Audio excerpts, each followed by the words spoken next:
Yaşlık devri nevbaharın oynamayı kızmak Yaşandım bürkütleri egip gitmeydi yar yar Bana karab güzel kızlar egip ötmeydi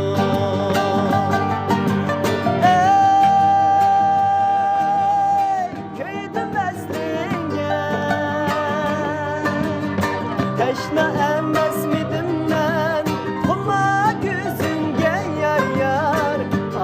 canım yüreğimden ağlamayı Bir piyale, bir piyale, bir piyale ben İş bulup şu devranda oynamayı gülmek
Goods.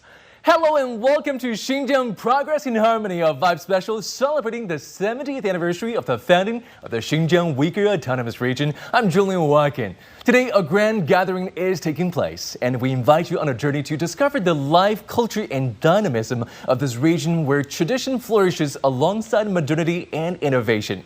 First, we head to Xinjiang's Shacha County to experience the 12th Mukam, a musical treasure of the Uyghur people collected over the centuries and passed down through generations. Take a look.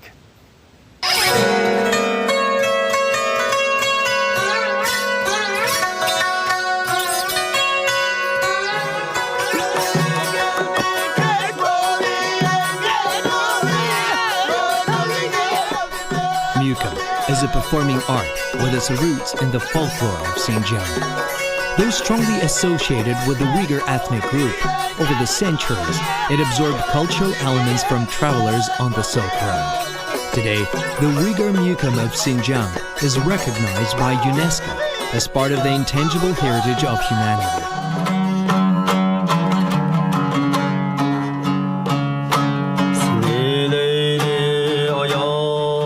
The story goes that in the 16th century, Amanisahan, a royal concubine at the Yarkand Khanate court, made it her life's work to collect Mukam music.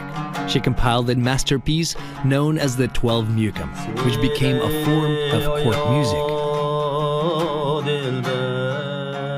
Ilham Rahim is a celebrated performer of the 12 Mukam. He was born and raised in Shachhe, the seat of the ancient Yarkand Khanate, and the birthplace of the 12 Mukam. No one works harder to promote the 12 Mukam than Rahim, as a performer, teacher, and compiler of the material for its intangible cultural heritage application. 这就是木卡木大师阿曼尼萨汗的陵墓。他从小和他父亲和百姓学会了写诗、读书、弹琴。到13岁的时候，他成功的有名的一个艺术家了。他就从百姓里面整理12木卡嘛。哦，整理的啊，他整理，他到百姓里面去，到农村各地方去，把他整理出来的12套大型曲嘛，就叫他12木卡嘛。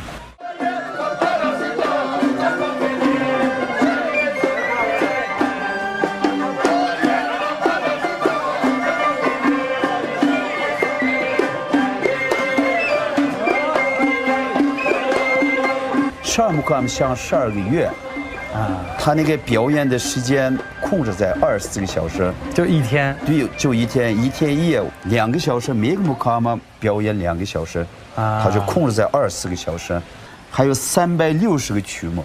哦，正好就跟一年的12个月24个小时360天，这种结合在一起。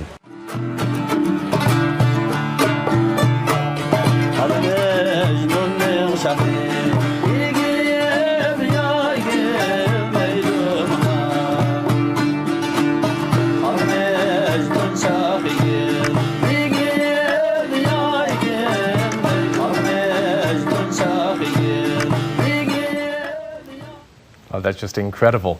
360 songs and 24 hours to complete, the equivalent of a marathon for music.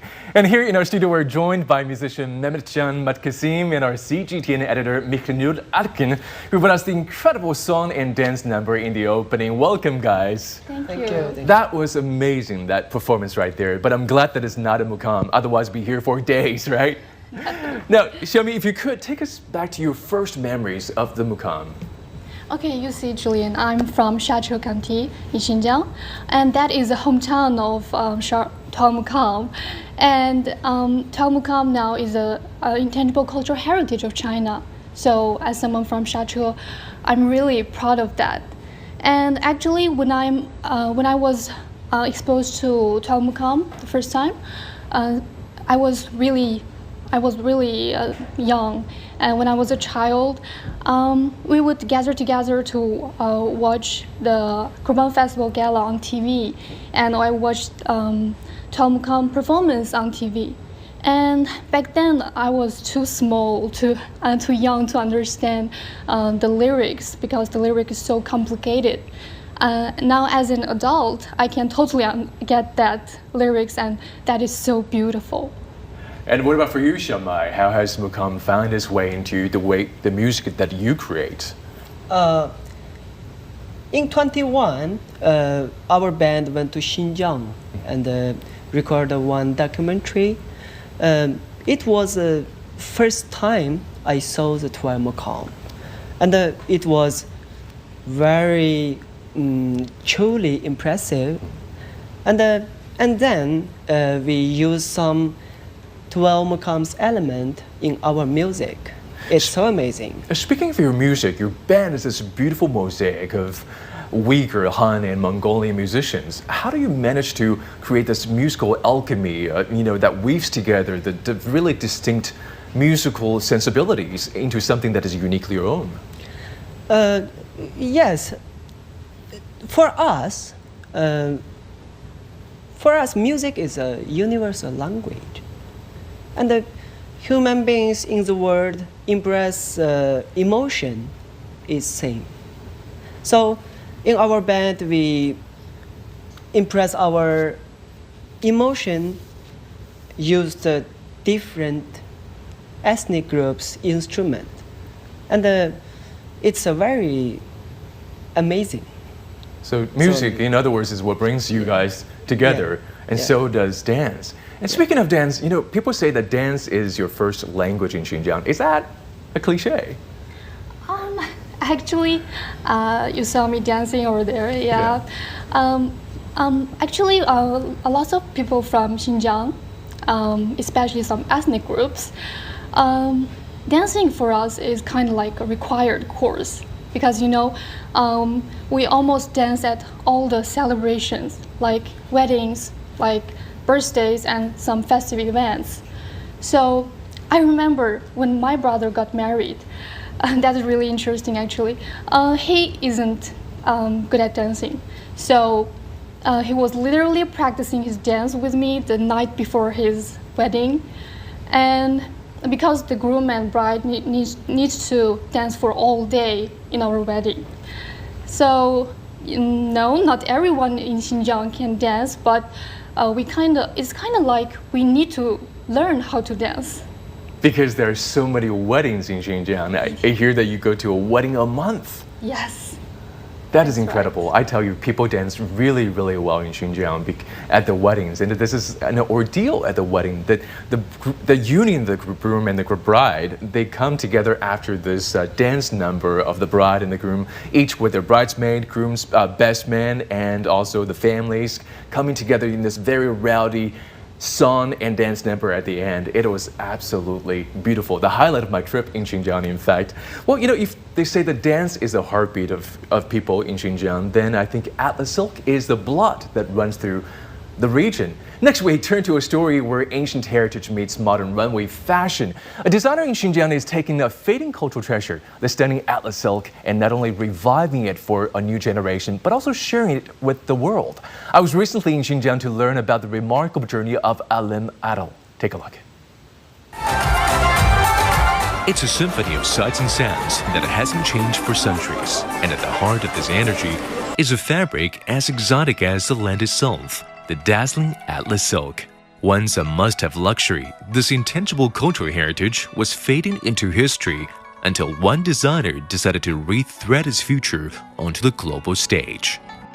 This is Alim Adel, a brand created by a Xinjiang native millennial designer. This shop looks absolutely modern, but I've been told for people who are looking for the quintessential Xinjiang look, this is where they shop. I'm going to a wedding and I wanted to wear something that bears traditional Xinjiang imprints. I've always loved Alim's designs ever since I saw his work on social media, and I've decided to have a dress that I absolutely adore, custom made by him. Alim Adel is not only synonymous with Atlas silk and Xinjiang design, he has made Chinese Atlas visible on the global stage. Many luxury brands have incorporated Atlas designs before from Uzbekistan and India. Simply, no one knew that China had its own Atlas too. So I've decided to highlight those quintessential Chinese Atlas elements, the more subtle and plant-based colors. I wanted to share China's rich Atlas heritage with the world. And what he did was more than discovering an intangible cultural heritage on the verge of distinction. He learned how to weave the Atlas silk. Just like the silkworm, he lived and breathed this old art and transformed it into something even he would not have imagined. The fabric is incredible. Alim Adel understands young people's tastes and our style. Whether it's the loose fit style like what I have on or the more fitted style, he nails it. For some, Alim has revived and popularized an old vernacular. For others, he is much more radical. While in search for the soul of Atlas, he has let go of any tags and made it truly universal. I think I never saw Atlas as simply belonging to any one culture or any place, because culture is fluid. Atlas is a gift from and to humanity, and as such, if I could share its beauty with the world, it would be magnificent. Now, in addition to his couture and ready-to-wear, Alim Adel has also introduced home collections, incorporating not only colors and patterns, but also the scents of his native home. Alim's got his clothing lines, but also home accessories. We young people love to decorate our house, and his design's so gorgeous and chic, and so here we are. From the bustling markets of Xinjiang to the glittering catwalks of Paris, Alim Adel has ensured that the ancient song of the Atlas silk will not be silenced. He's preserving a legacy, empowering local artisans, and offering the world a gift, a common heritage rewoven for a new generation. Julian Wagen, CGTN, Xinjiang Uyghur Autonomous Region. Oh, it is so beautiful. I really miss Xinjiang so much. And when we were in Xinjiang, Xiaomi, you took me to Alim Adel's store. And I was amazed about how chic and trendy his designs are. It's obviously not just the clothing, he also has his home collections with candles, plates, and these gorgeous sheets. And I was amazed also at the fact that there were so many young people shopping there. What is it about this time-honored tradition, the craft of Atlas silk, that continues to capture the imagination of the young people? You see, that store really integrates the traditional Atlas patterns with modern fashion designs, right? And I really love that store. And I bought a lot of Atlas clothing from their store. And Actually, back then we didn't have this kind of stores where you can buy off the rack Atlas clothing. So if you want Atlas dress, you need to buy some Atlas fabric and you go to a tailor to have a costume dress made. Apparently that costs a lot. And the design, because that is a tailor, not a designer, so the style of Atlas will be so limited. So it is really good to see we have so many this kind of stores now give Atlas silk new vitality. Well, this perfect union between the new and the old is one of the reasons why so many people are flocking to Xinjiang. The Xinjiang Uyghur Autonomous Region is seeing a record number visits this summer. Tourism is soaring, with millions flocking to the region for its culture, food, and scenery. CGTN's Lincoln Humphreys is in Urumqi to show us how the boom is reshaping the local economy.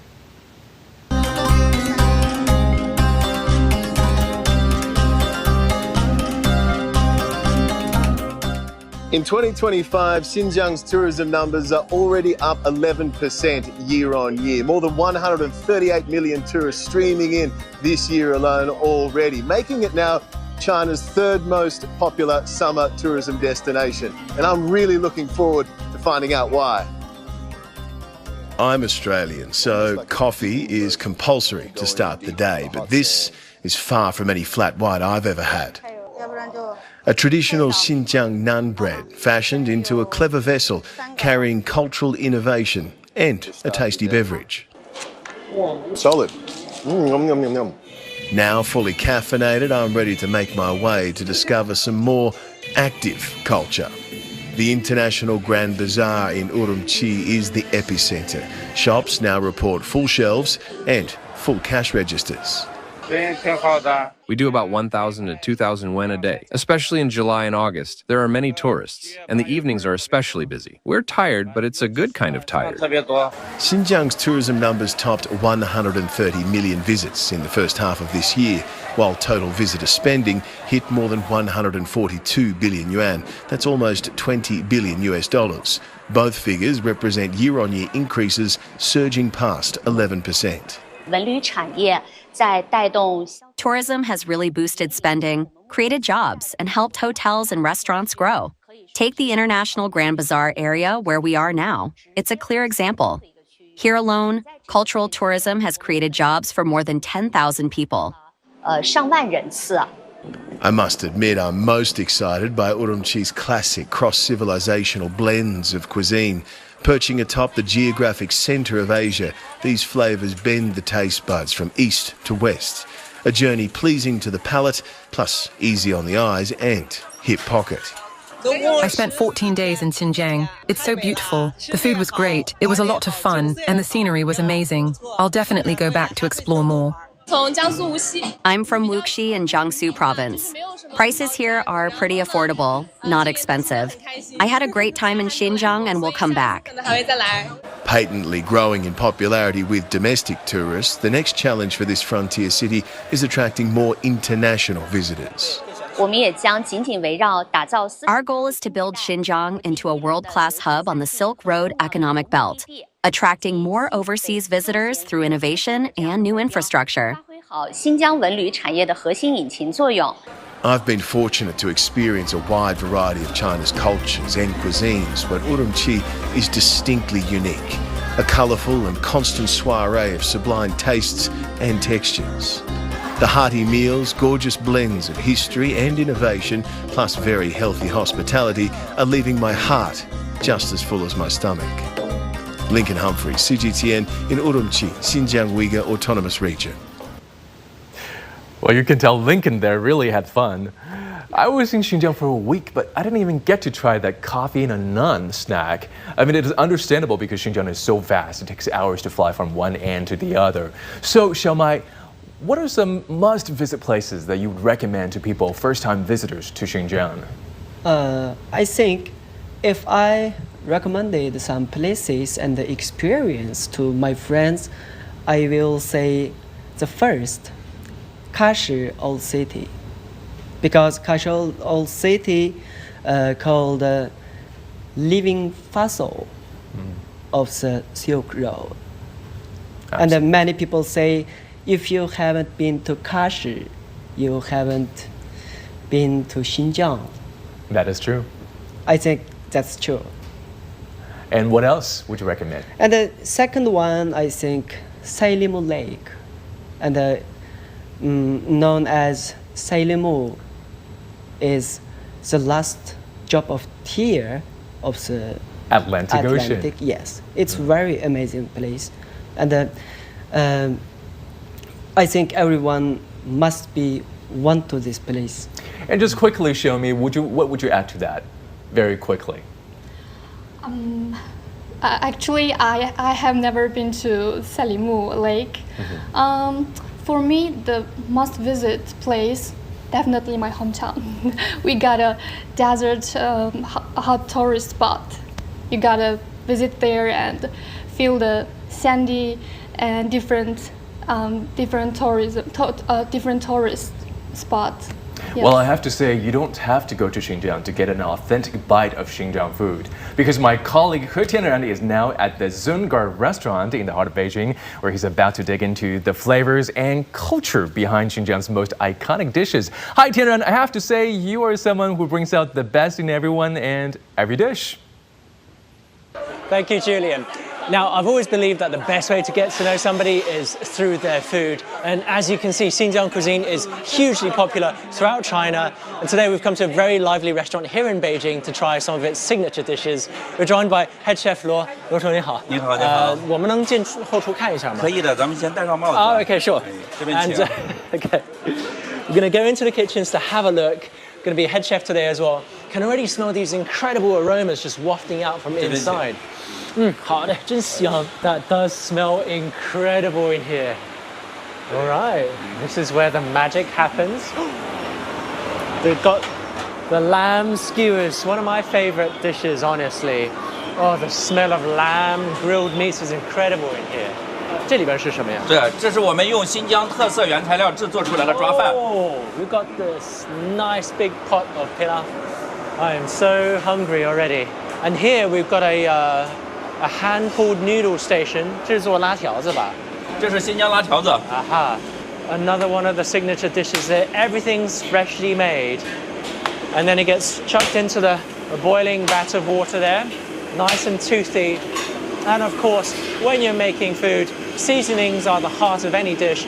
咱们新疆最有特色的材料是什么呀？这是咱们新疆的甜辣皮子，这是辣椒酱，这是咱们新疆的特色番茄酱，还有咱们的孜然，这都是新疆的特产原材料。So we've got chilies here, but don't worry, they're not too spicy. They're sweet and subtly spicy. And then you've got the chili oil, tomato paste, and of course cumin, the heart and soul of every dish. Starting to salivate a little bit, especially as we get closer to these woks. These big cauldrons are for a special dish. 这个是用来做哪道菜？我们专门制作大盘鸡用的。So it's specifically for making one dish only. And it's called 大盘鸡, which translates to big plate of chicken. It's a lovely stew. It's bubbling away over there. Let's go back to the lobby where I'm going to eagerly await the food. 真的是调动了这个胃口了。It smells incredible. I can smell the grilled meats, the chilies, the chicken and lamb being cooked over here as well. Oh, my stomach is rumbling so hard.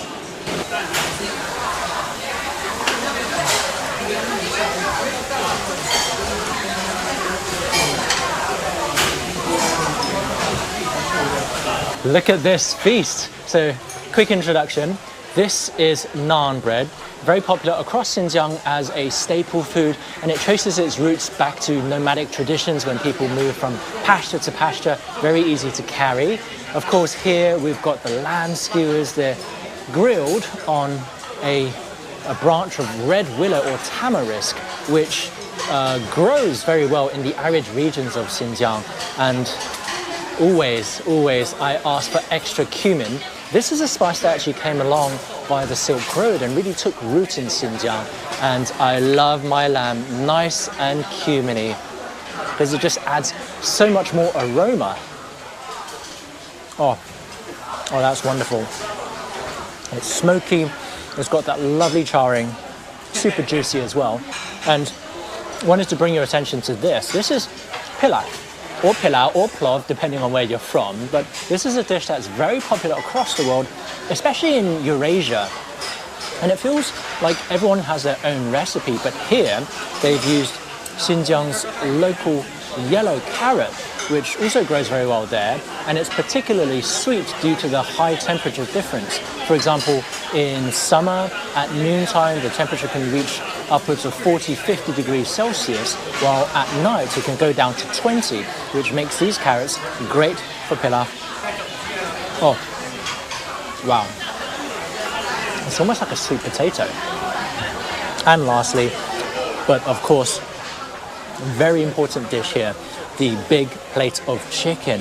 This is a really interesting fusion dish that was born in the 80s when rail and air travel wasn't as convenient. People would get around on long distance buses, and these were born in roadside restaurants, and everyone kind of brought in their own ingredients. So here the chicken is local Xinjiang chicken. We've got potatoes from Gansu province. We've got these lovely al dente noodles that are popular across northern China, and of course you've got this chili oil, which looks like it's something that you get in Sichuanese cuisine. Oh, that was wonderful, so tender. A little bit spicy, a little bit numbing. Oh, but incredible.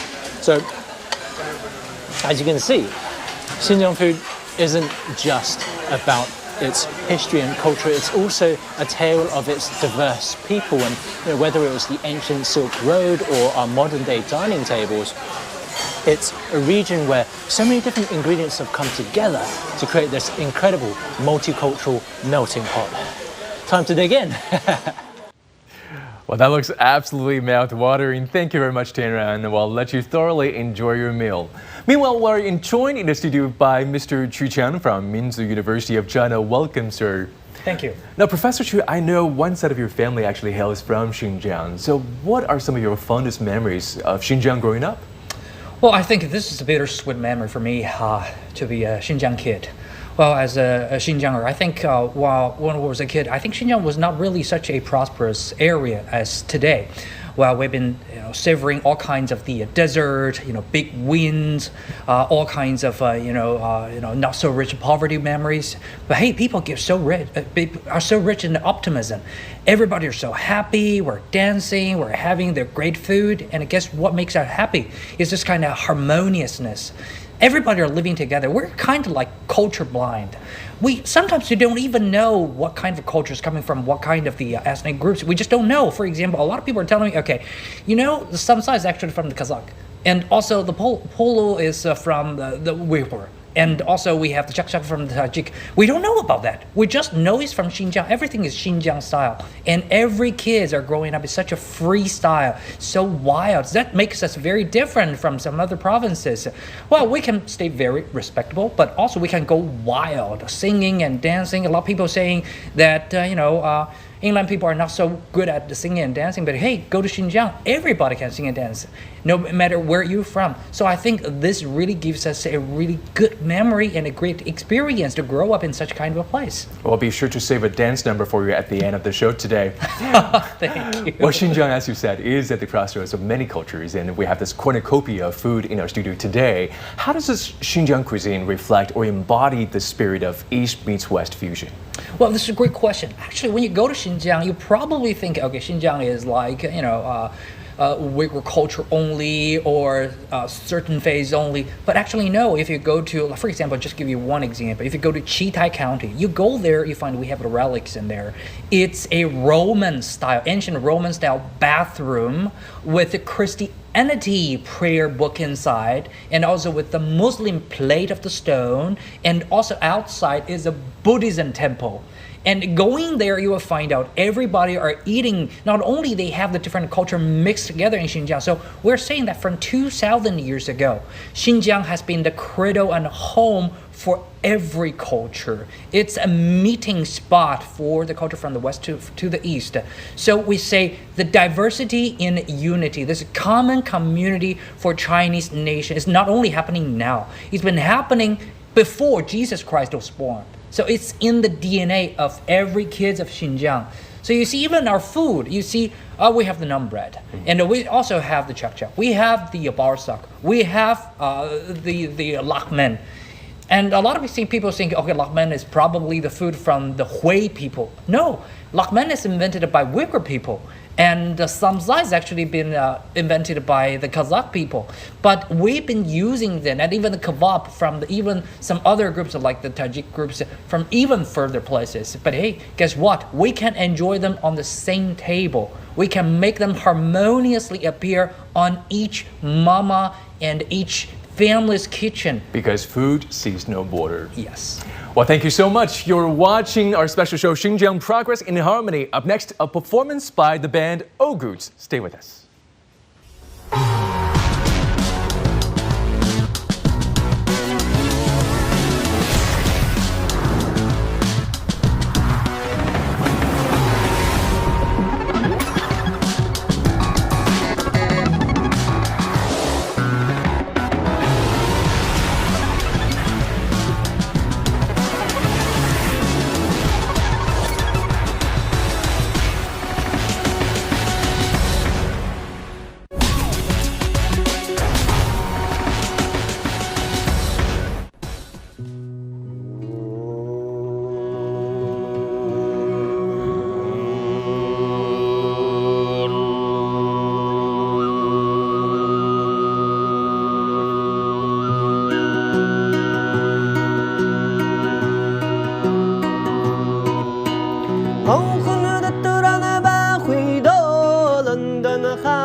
'Many thanks to our band Ogoots for bringing us these rousing melodies. A toast perhaps to the historic leap the Xinjiang Uyghur Autonomous Region has experienced in the past 7 decades, from poverty and isolation to prosperity and vitality. Next, we travel to Makit County on the edge of the Taklamakan Desert. Once a sea of death, it's now home to forests, farms, and burgeoning opportunities.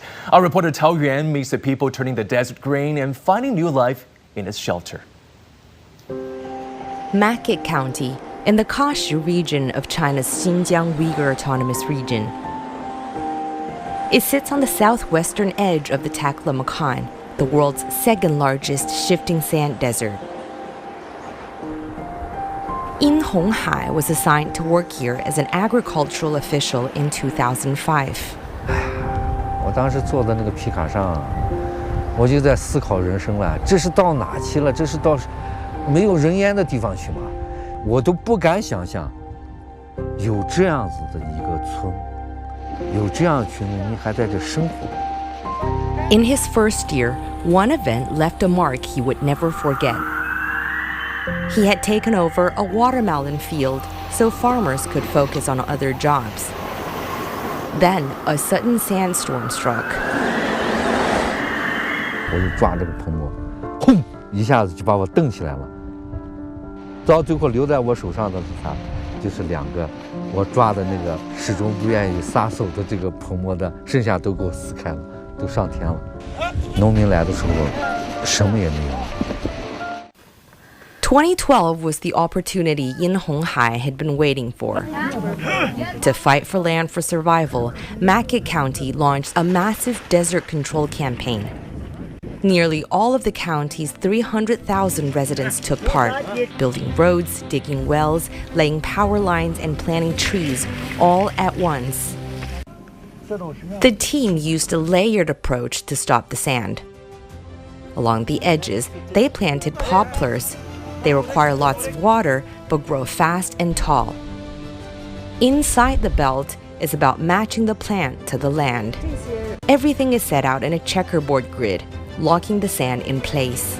The presence of these drought-resistant plants has not only anchored the sand, but they have completely transformed the very structure of the soil beneath our feet. In 13 years, Mackett has built more than 30,000 hectares of shelter belt forest along the edge of the desert. In nearly half a decade, China has built a green Great Wall along the edge of the Taklamakan, stretching more than 3,000 kilometers. The belt is more than an ecological shield. It has opened cross-desert highways, safeguarded farms, and boosted tourism, and is reshaping the face of Xinjiang as the region pushes toward modernization. The desert wind still blows, but now it rustles not only leaves, but also lives. Taoyuan, CGTN, Mackett County in Xinjiang Uyghur Autonomous Region. Next, a heartfelt story of 2 families bound by the land captured in the award-winning documentary Fabric of Lives. Set in Awati County, this film reveals the struggles and joys of cotton farming. We take you to the film's emotional village premiere, where the real-life stars of the documentary saw their lives unfold on their big screen. Take a look.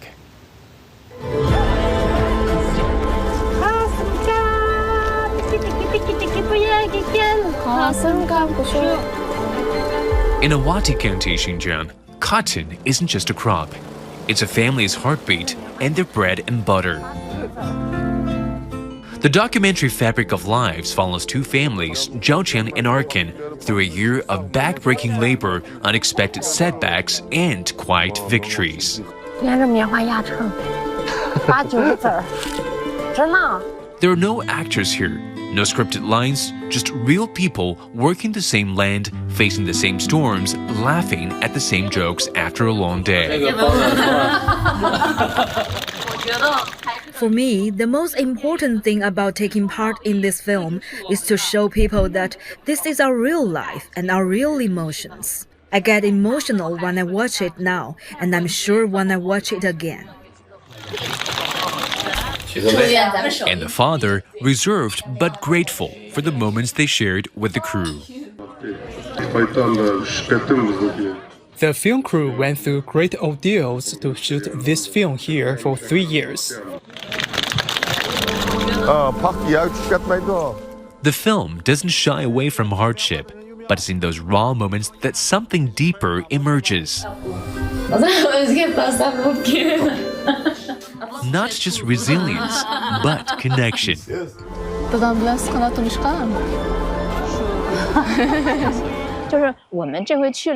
We didn't come to tell a story, we came to discover and listen what their life was like. What we learned was a different way of living, and though we often didn't speak the same language, by the time we finished filming, we had a heart-to-heart connection.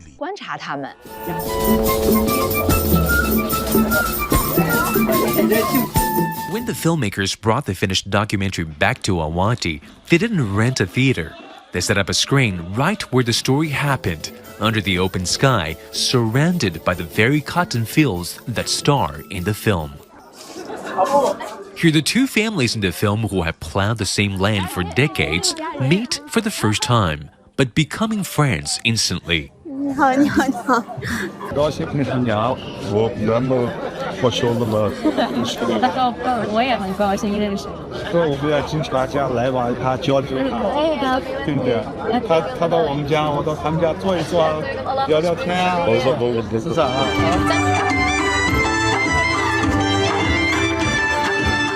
When I saw this film for the first time, it moved me too to see these families who have been writing this script with their calluses for generations. But they also have a very upbeat attitude about life. After a long day of work and dinner, they would get up, dance, and sing.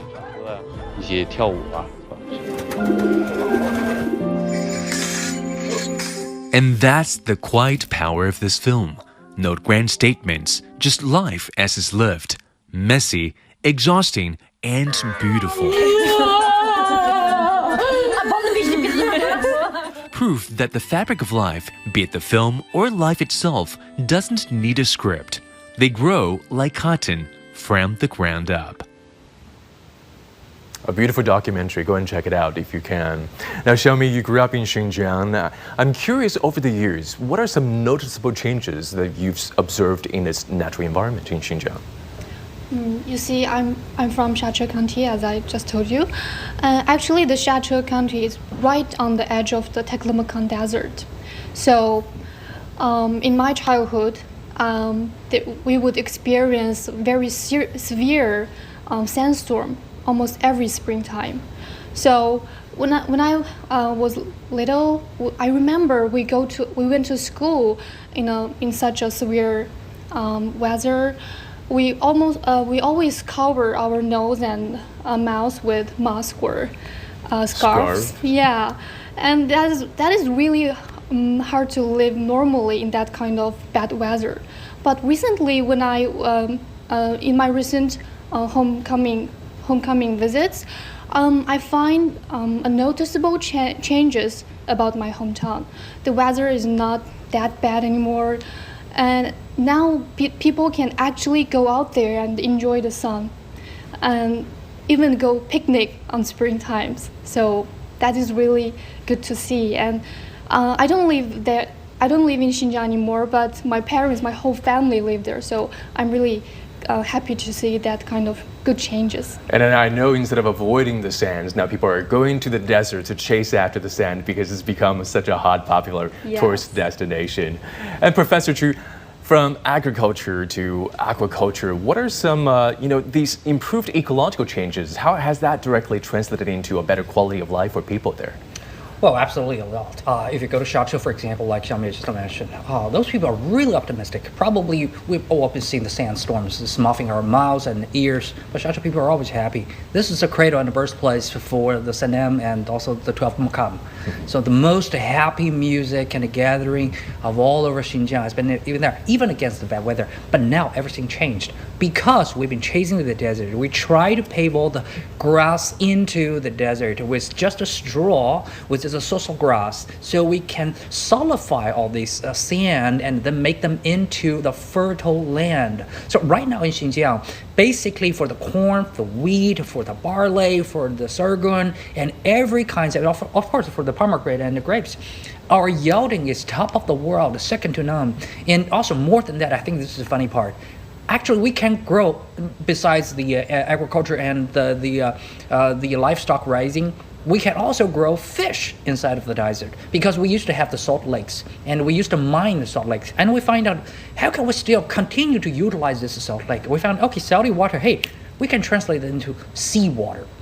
So we can raise the fish, sea fish, inside of it. So right now, if you go to Xinjiang, we have the salmon, we have the abalones, not only be consumed in China, but also shipped to the ASEAN nations and the Japan. Hey, they have oceans, come on. But our cost even lower than then, and we can ship all over to Kazakhstan, Uzbekistan, and they eat Xinjiang seafood. Guess how interesting is that? So right now, you go to Xinjiang, we see a really great balance between, the economic takeover and also the balance of the lucid water and the great mountains, green mountains. This is a really achievement. That is really incredible, and a lot of these positive transformations are actually happening beyond borders.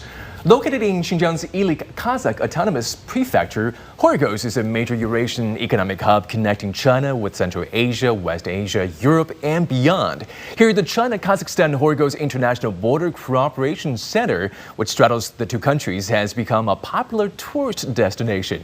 Chinese and Kazakh citizens and international travelers can visit the center visa-free. CGTN's Chen Lenyu takes us there. With just one single piece of paper, I get to be in two countries at the same time. That's the magic of Horgos, a unique strip of land connecting China and Kazakhstan.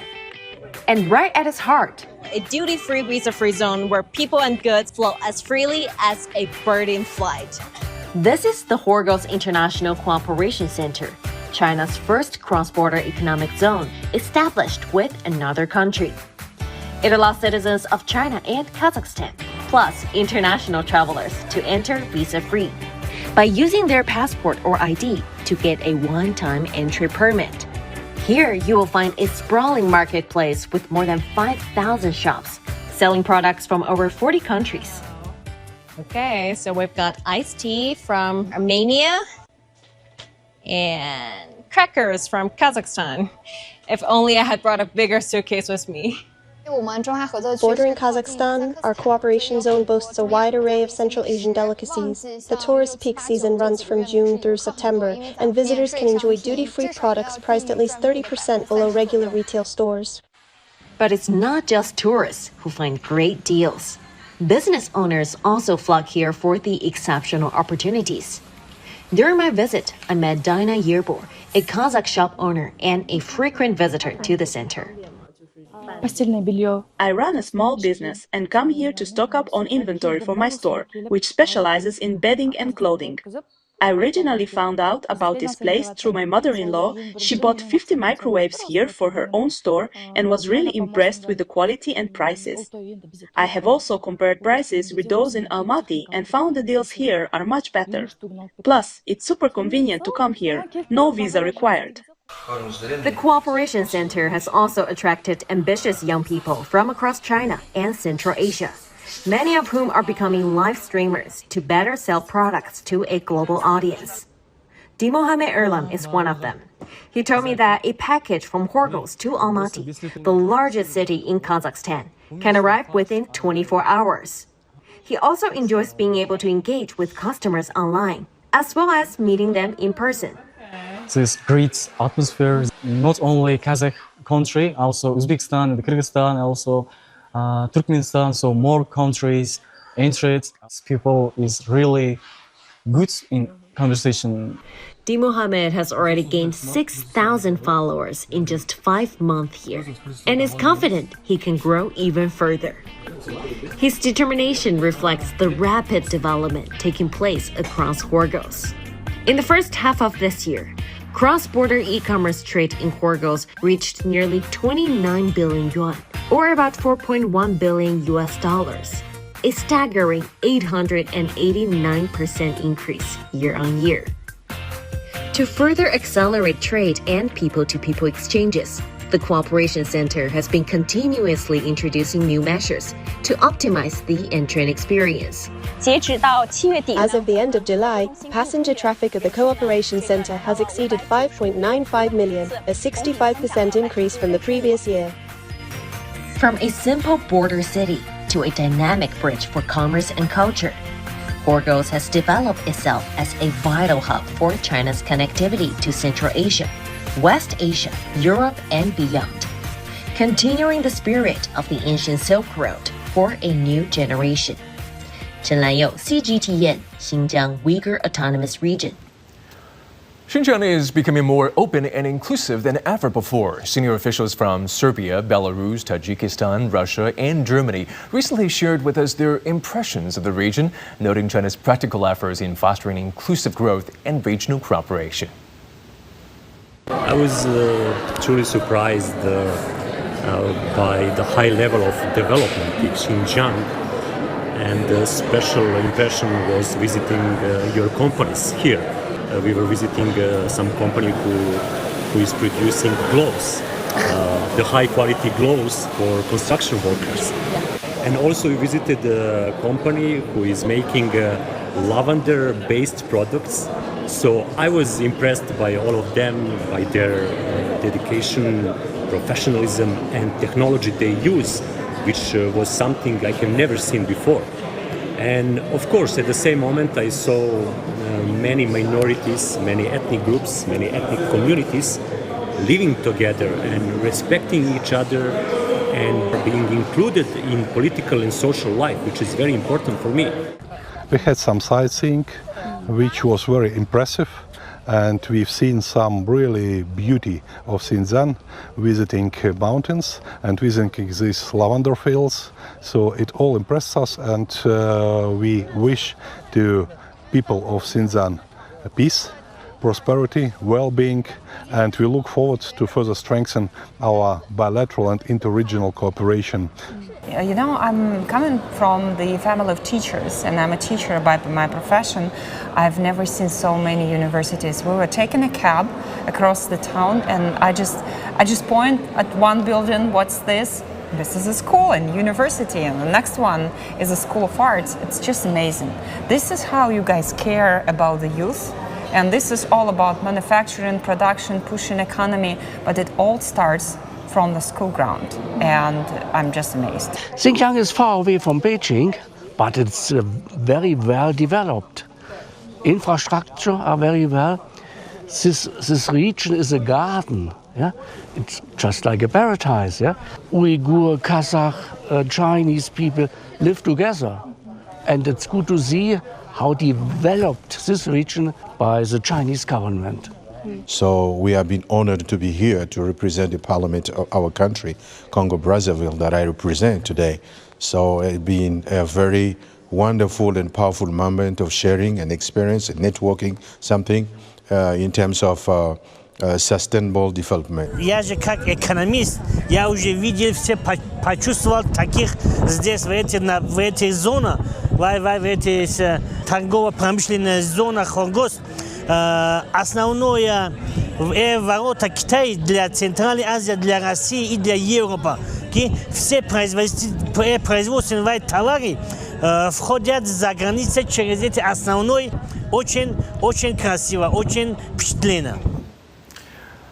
Well, as we can see, Professor Chu, a lot of international travelers are coming to Xinjiang to see the region for themselves for the first time. Now, as in your line of work, you receive a lot of foreigners and students as well. What are their feedbacks and reactions? Oh, I think the feedbacks are great. Actually, they feel they've been lied. A lot of students of mine, they actually been used to be studying in the Xinjiang University or Xinjiang Normal University. They say, before we come here, we're thinking, okay, this is probably a place been surveillanced.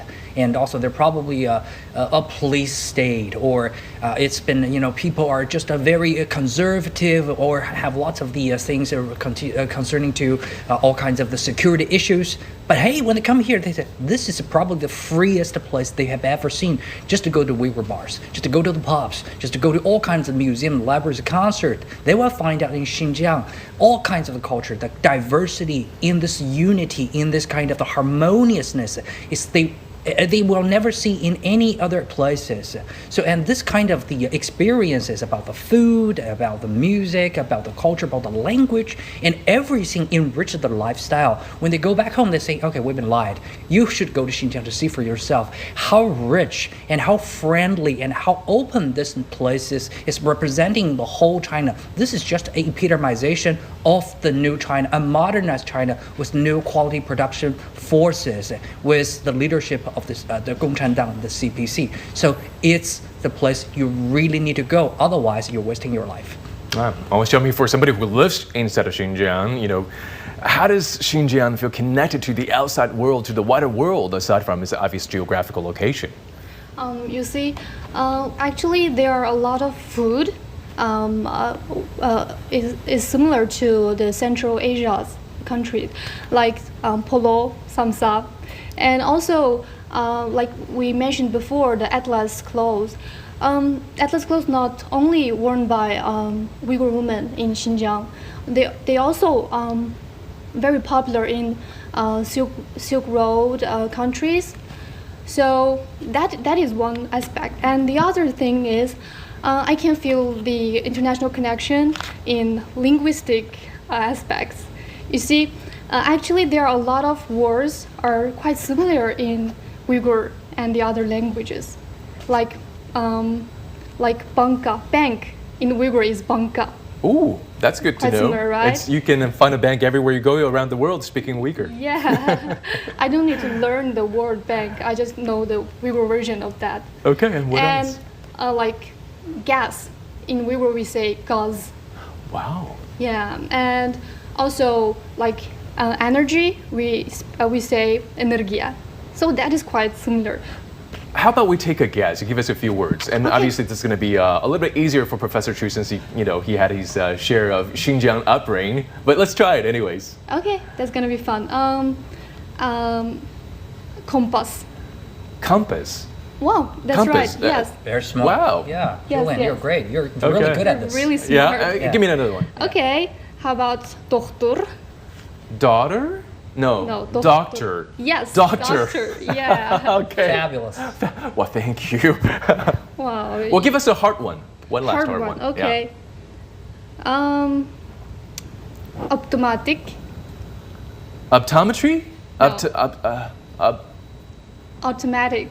Automatic. Automatic, right? Wow, wow, wow. Well, thank you so much, Xiaomi, for these wonderful revelations. It's going to make it so much easier for people who are deciding to come to Xinjiang because a little English goes a long way.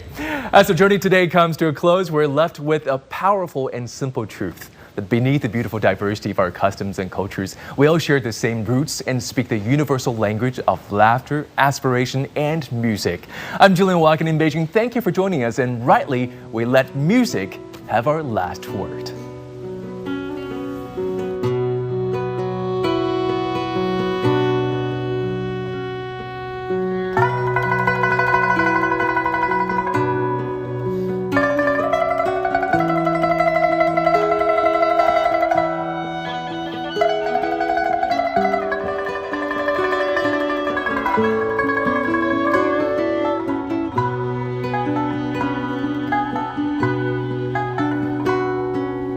我骑着马儿唱起歌儿，走过了一